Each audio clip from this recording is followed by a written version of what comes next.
Hello everyone and welcome to my YouTube channel mind mapping GK. So guys ये part 3 video है general science GK का। अगर आपने part 1 और part 2 नहीं देखा है तो आप वो भी देख लें। वीडियो के डिस्क्रिप्शन पार्ट में आपको पार्ट 1 और पार्ट 2 का लिंक भी मिल जाएगा। हमने एक सीरीज स्टार्ट किया है वीडियो का जनरल साइंस जीके के जितने भी इंपॉर्टेंट क्वेश्चंस हैं जो प्रीवियस एग्जाम्स में पूछे जा चुके हैं और जो क्वेश्चन बहुत बार रिपीट हो चुके हैं, हमने सिर्फ वही सिलेक्टेड क्वेश्चन लिए हैं इस वीडियो सीरीज में। तो चलिए स्टार्ट करते हैं।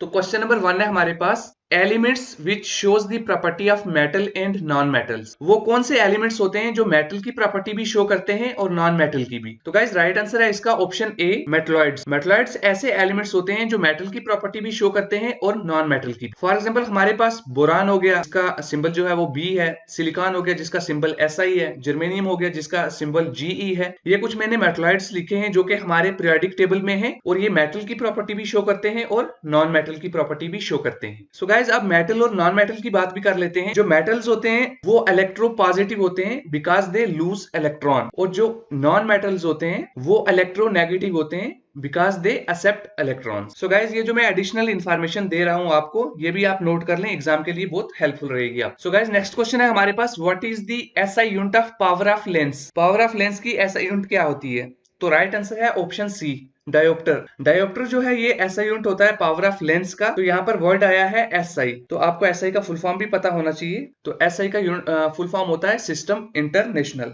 तो गाइस एग्जाम में ये क्वेश्चन भी आता है कि जो लेंस है ये किस ग्लास का बना होता है। तो लेंस जो है ये फ्लिंट ग्लास का बना होता है। तो गाइस नेक्स्ट क्वेश्चन है हमारे पास, what is the SI unit of pressure. Pressure का एसआई यूनिट क्या है? तो राइट आंसर है इसका पास्कल। कभी कभी एग्जाम में प्रेशर का डायमेंशन फार्मूला भी पूछ लेते हैं, तो आपको वो भी पता होना चाहिए। तो इसका जो डायमेंशन फार्मूला है वो है mi-1 t-2। सो गाइस नेक्स्ट क्वेश्चन है हमारे पास, by which device alternating current is converted into direct current. वो कौन सा डिवाइस होता है जिससे हम अल्टरनेटिंग करंट को डायरेक्ट करंट में कन्वर्ट करते हैं। तो गाइस सबसे पहले आपको पता होना चाहिए कि एसी क्या है। हमारे घरों में जो बिजली आती है वो अल्टरनेटिंग करंट की फॉर्म में होती है और इसकी जो फ्रीक्वेंसी होती है वो 50 हर्ट्ज इसकी फ्रीक्वेंसी होती है। ये मैं बात कर रहा हूँ एसी करंट की। एसी करंट की जो फ्रीक्वेंसी है वो 50 हर्ट्ज होती है। अगर हम बात करें डीसी करंट की, तो जो डायरेक्ट करंट है इसकी जो फ्रीक्वेंसी है वो 0 होती है। ये भी आपने याद रखना है। तो गाइस क्वेश्चन में ये पूछा गया है कि जो एसी को डीसी में कन्वर्ट करने के लिए किस डिवाइस का यूज होता है। तो गाइस राइट आंसर है इसका ऑप्शन सी, रेक्टिफायर। तो गाइस हमें जरूरत क्यों पड़ती है एसी को डीसी में कन्वर्ट करने की? तो इसके लिए मैं आपको एक एग्जांपल देता हूं। हमारे घरों में जितने भी इलेक्ट्रॉनिक डिवाइसेस होते हैं, तो यहाँ पे मैं बात इलेक्ट्रॉनिक डिवाइसेस की कर रहा हूँ।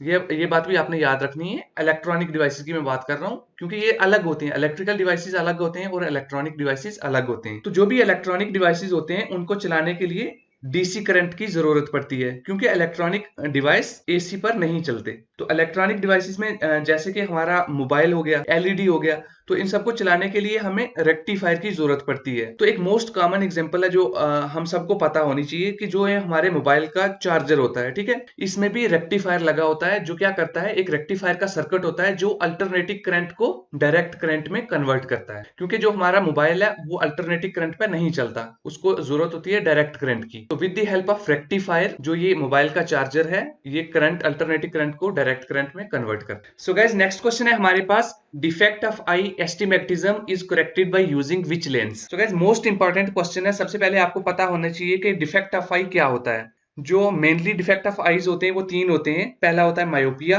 दूसरा होता है हाइपर मेट्रोपिया और तीसरा होता है एस्टिमेटिज्म। तो मायोपिया बीमारी में क्या होता है, अगर किसी भी पर्सन को मायोपिया की बीमारी है तो जो पास की चीजें होती हैं वो दिखाई देती हैं, मगर जो दूर की चीजें होती हैं वो दिखाई नहीं देती। और गाइस जो हाइपर मेट्रोपिया होता है, इसमें जिस भी इंसान को ये हाइपर मेट्रोपिया की बीमारी होती है, इसको दूर की चीजें दिखाई देती हैं मगर पास की चीजें दिखाई नहीं देती।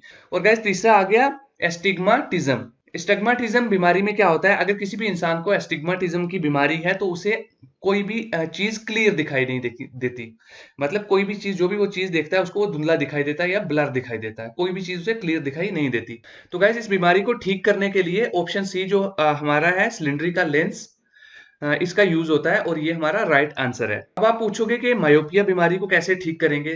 तो हमारा आंसर है मायोपिया बीमारी को ठीक करने के लिए कनकेव लेंस का यूज होता है, ये भी आपने याद रखना है। और जो हाइपरमेट्रोपिया बीमारी है इसको ठीक करने के लिए जो कन्वेक्स लेंस होता है इसका यूज होता है। गाइस ये मोस्ट इंपॉर्टेंट क्वेश्चन है, बहुत बार एग्जाम में रिपीट हो चुका है, तो आपको ये तीनों बीमारी के नाम भी याद होने चाहिए और किस बीमारी को ठीक करने के लिए कौन सा लेंस की जरूरत होती है ये भी आपको याद होना चाहिए। सो गाइस नेक्स्ट क्वेश्चन है हमारे पास, what is the least distance of distinct vision of human eye. अगर किसी भी ह्यूमन को कोई भी चीज बिल्कुल क्लियर देखनी है तो उसके लिए जो लीस्ट डिस्टेंस कितना होना चाहिए, तो गाइस राइट आंसर है इसका option C, 25 centimetre. 25 centimetre least distance होना चाहिए। अगर डिस्टेंस 25 सेंटीमीटर से कम करोगे तो वो चीज आपको क्लियर दिखाई नहीं देगी। तो गाइस 25 सेंटीमीटर लीस्ट डिस्टेंस होना जरूरी है क्लियर विजन के लिए। सो गाइस नेक्स्ट क्वेश्चन है हमारे पास, which elements is present in all acid. वो कौन सा एलिमेंट होता है जो हर एसिड में पाया जाता है, तो गाइस राइट आंसर है इसका ऑप्शन ए, हाइड्रोजन। तो हाइड्रोजन ऐसा एलिमेंट है जो हर एसिड में पाया जाता है। ये क्वेश्चन बहुत बार एग्जाम में रिपीट हो चुका है, आपको याद रखना है इसको। सो गाइस नेक्स्ट क्वेश्चन है हमारे पास, which element is the best conductor of electricity. तो कौन सा एलिमेंट है जो बेस्ट कंडक्टर है इलेक्ट्रिसिटी का, तो राइट आंसर है इसका option A, silver. Silver best conductor of electricity है। अगर आप के ऑप्शन में सिल्वर ना दिया होता तो आपका जो सही आंसर है वो कॉपर होता, और अगर कॉपर भी ना दिया होता तो जो आपका सही आंसर है वो आयरन होता। तो गाइस यहाँ पे एक कंपैरिजन हो रहा है, कंपैरिजन इन्हीं तीन जो ये एलिमेंट्स है इनके बीच में हो रहा है, सिल्वर, कॉपर और एल्युमिनियम के बीच में। तो इन तीनों में जो सबसे बेस्ट है वो सिल्वर होता है, उससे जो कंपैरिजन में कम होता है वो कॉपर होता है, और उससे जो कम होता है वो आयरन होता है। तो राइट आंसर है यहाँ पे option A, silver. So guys next question है हमारे पास, dry ice is also called. जो ड्राई आइस है उसे हम और किस नाम से जानते हैं, तो गाइस राइट आंसर है इसका option A, solid carbon dioxide भी बोलते हैं। सो गाइस नेक्स्ट क्वेश्चन है हमारे पास, on which parameter kinetic energy of a body depends. जो काइनेटिक एनर्जी होता है ये किस पैरामीटर पर डिपेंड करता है। तो सबसे पहले आपको मैं बता दूं, जो काइनेटिक एनर्जी होता है इसका जो फार्मूला होता है 1/2 mv²। तो m इसमें मास होता है और v वेलोसिटी होता है। तो यहाँ पर आप देख रहे हैं जो काइनेटिक एनर्जी है वो किस पर डिपेंड कर रहा है, डायरेक्टली प्रोपोर्शनल किसके है, मास के यानी m के, और डायरेक्टली प्रोपोर्शनल किसके है, वेलोसिटी के यानी v के। तो हमारा जो राइट आंसर है वो क्या है, option A, both mass and velocity. So guys next question है हमारे पास, in laser light all the atoms emit the light wave of. जो लेजर लाइट होता है उसमें जितने भी एटम्स एमिट करते हैं वो क्या होते हैं, तो राइट आंसर है सेम फ्रीक्वेंसी, ऑप्शन ए। तो यहाँ पर वर्ड आया है लेजर, आपको लेजर का फुल फॉर्म भी पता होना चाहिए। तो लेजर का फुल फॉर्म होता है light amplification of stimulating emission of radiation. So guys next question है हमारे पास, which rays are emits by radio active elements. जो रेडियो एक्टिव एलिमेंट्स होते हैं उनमें से जो रेज एमिट होते हैं वो कौन से होते हैं, तो गाइस राइट आंसर है इसका option A, alpha, beta and gamma rays. तो गाइस नेक्स्ट क्वेश्चन है हमारे पास, by which principle of science oil drops is spread over water. वो कौन सा साइंस का प्रिंसिपल होता है जिसके कारण ऑयल जो होता है वो वाटर के ऊपर स्प्रेड हो जाता है, फैल जाता है, मिक्स नहीं होता।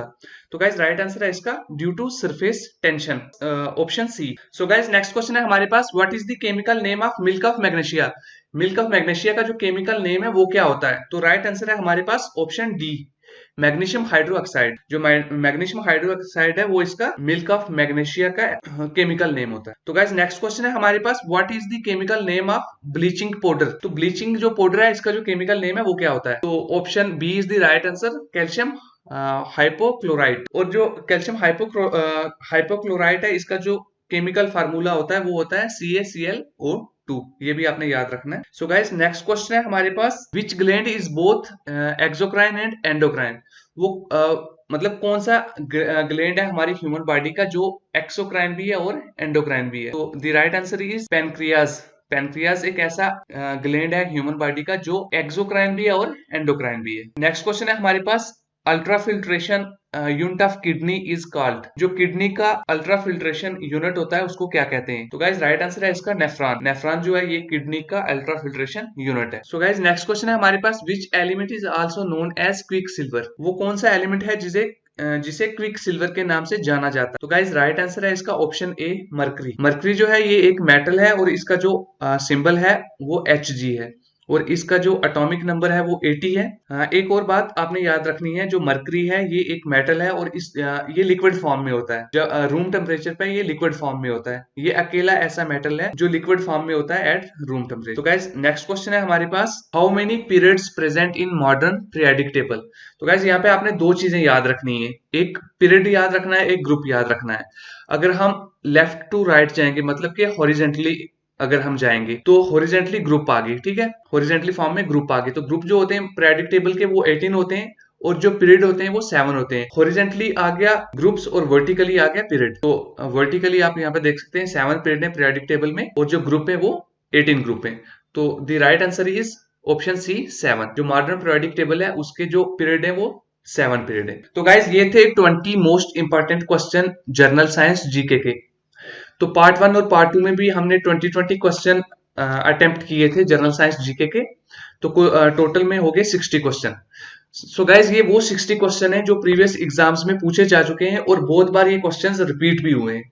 तो गाइज आपने इन 60 के 60 क्वेश्चंस को याद रखना है और पार्ट 4 जो होगा, पार्ट 4 में हम और 20 क्वेश्चन जो हैं जनरल साइंस के इंपॉर्टेंट क्वेश्चन है वो डिस्कस करेंगे। तो चैनल को सब्सक्राइब कर लें और साथ में बेल आइकन को भी प्रेस कर लें, क्योंकि उसी से आपको नए वीडियो की नोटिफिकेशन मिलने वाली है।